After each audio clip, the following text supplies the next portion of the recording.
Welcome to Pennsylvania.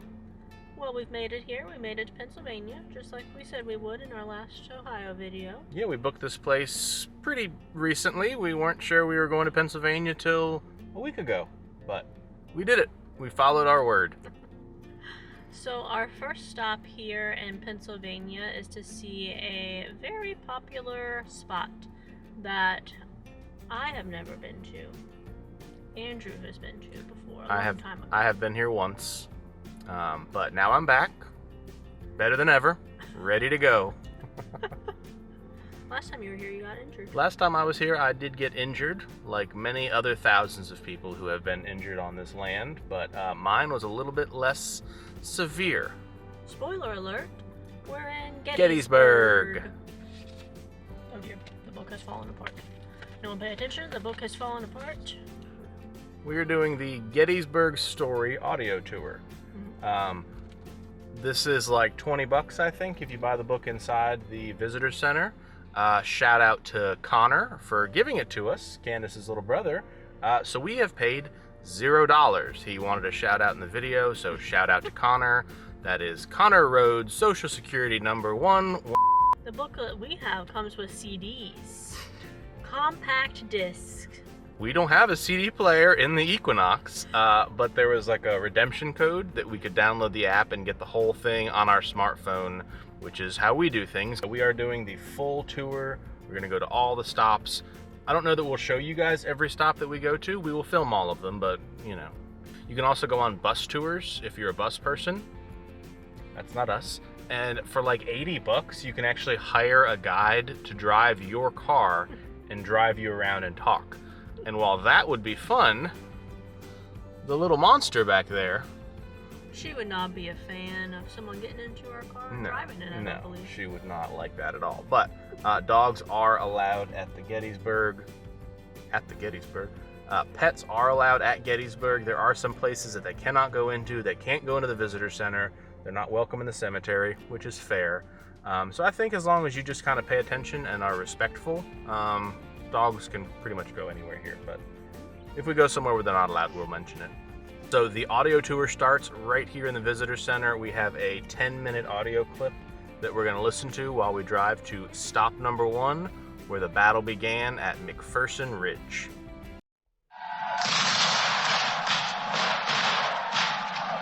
Invasion. Invasion, scream the headlines. Northerners panic. In June 1863, General Robert E. Lee marches his mighty, undefeated rebel army into Pennsylvania.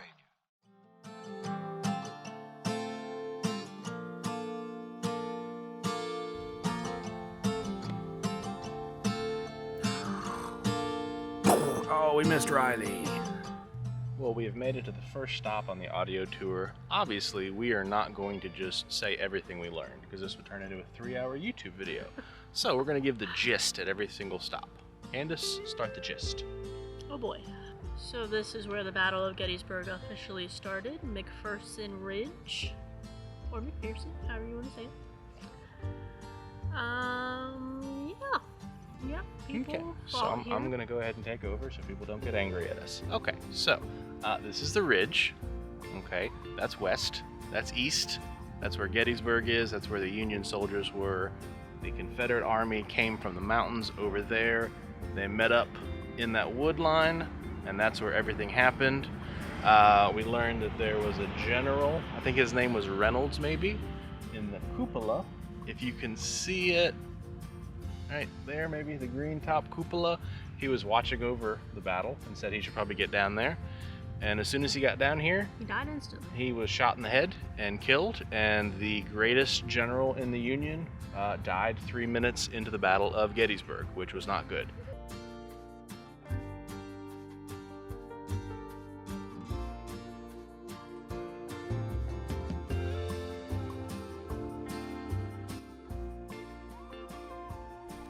The Eternal Light Peace Memorial stands on Oak Hill, about a mile northwest of Gettysburg. It was dedicated on July 3, 1938, the 75th anniversary of the Battle of Gettysburg. Approximately 1,800 Civil War veterans, mostly in their 90s, along with 200,000 spectators, gathered at this location.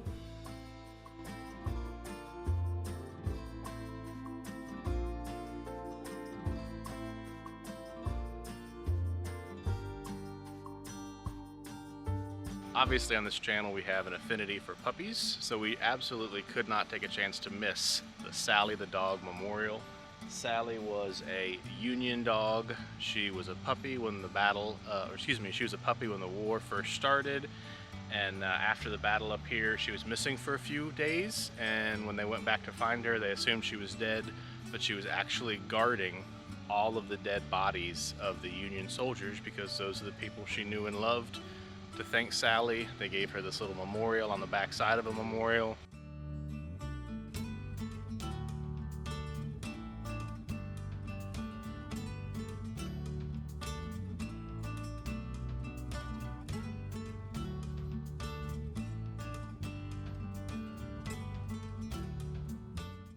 This is the Virginia Monument at Gettysburg. Confederate General Robert E. Lee sits atop a granite pedestal above 7 men who represent various types who left civil occupation to join the Army. A professional man, a mechanic, an artist, a boy, a businessman, a farmer, and a youth. Well, hopefully y'all are enjoying the tour alongside with us. Obviously, like we said, we can't give every bit of information. There's a lot. This would be a terribly long YouTube video. So we are going to take a little break right now and mention that there's some major reconstruction going on in this area. Riley is very whiny. And we are not able to go to a few of the tour stops.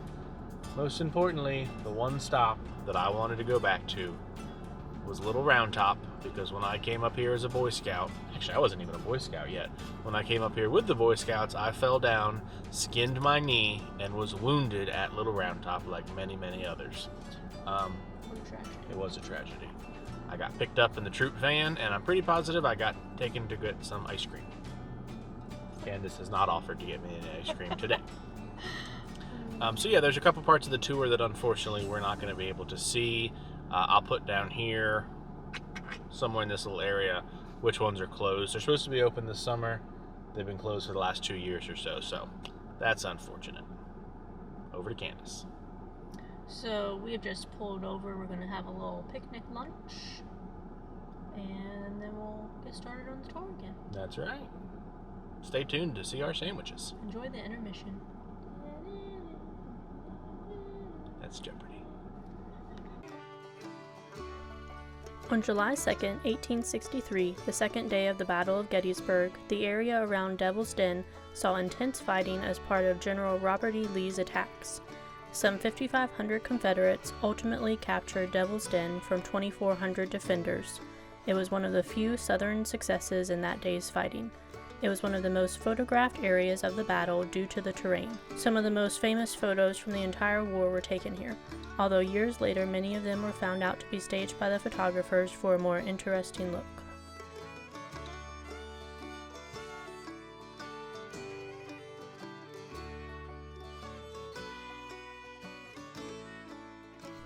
This land was once a farm, with acres of crisp golden wheat ready to be harvested, when instead it was trampled by soldiers and stained red with their blood. This attack was one of the bloodiest battles of the entire war, and by the end of it, over 4,000 men lay dead or dying in this field. A gruesome fact about the wheat field is after it turned night, wild hogs came from the forest and began to eat the dead men who lay in the fields, and also the men who had not died yet.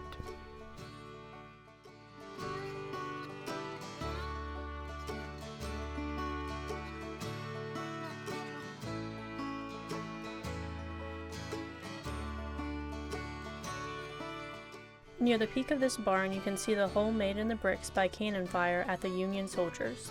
The cannonball that caused it can be seen at the museum at the Visitor Center.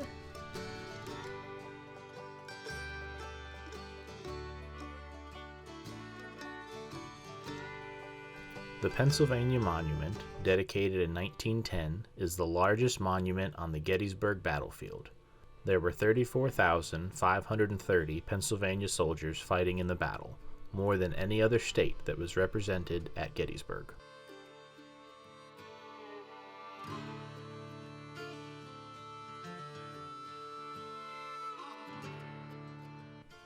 This hill was crucial for the Union to defend from the Confederates. If they failed to remain in control, the Southern Army would more than likely be able to take over the major roadway that had been serving as a lifeline to the Union Army. The oldest general fighting in the battle at age 62, George Greene, ordered his troops to build entrenchments here on the hill, which gave them the defense they needed to keep control. On top of the hill is an observation tower to get a view over the entire area. We elected not to climb the tower.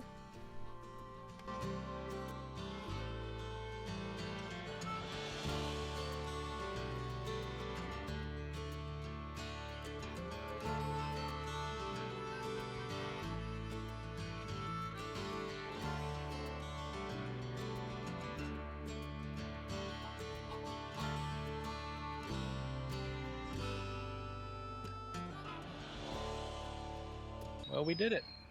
We made it. We completed the tour. This is the end of the audio tour. Well, except for the cemetery that we're going to get ready to go to, but this is the last place. So this is the last battle at Gettysburg, last skirmish. We don't know all the right military terms that we're supposed to say, but this is basically the end of the Gettysburg battle, right here. Referred to as Pickett's charge. Yeah, so Lee told Pickett to march, was it 7,500 people? 13,000, actually, I think. Yeah, so General Lee of the Confederacy told Pickett, who was like one of his important people, that this is where the war is going to end, or the battle is going to end. God, I'm saying every word wrong.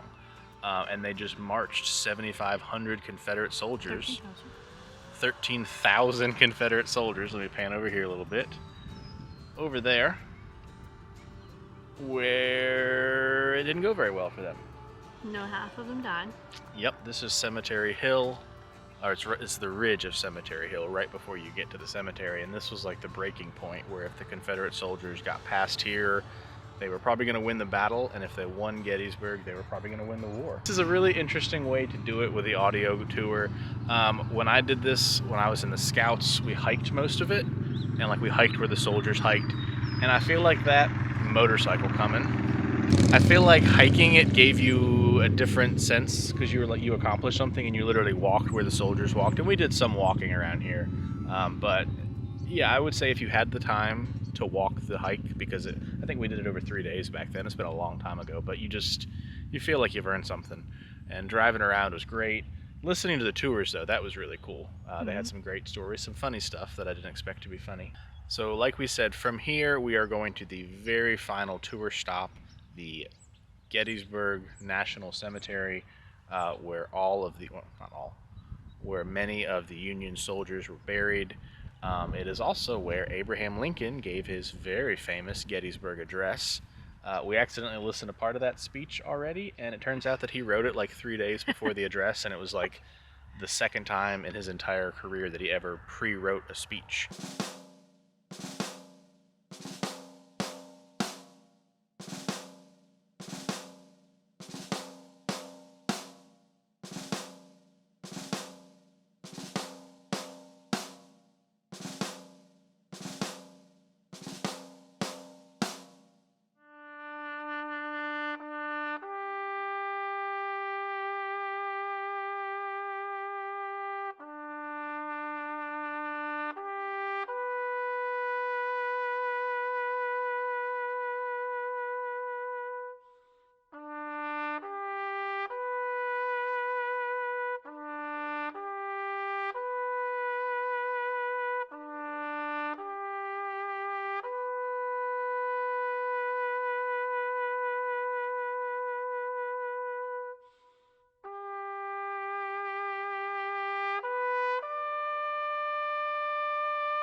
Thanks for watching Riley Roams. Click subscribe to keep up with all of our latest travels, and don't forget to click that like button too.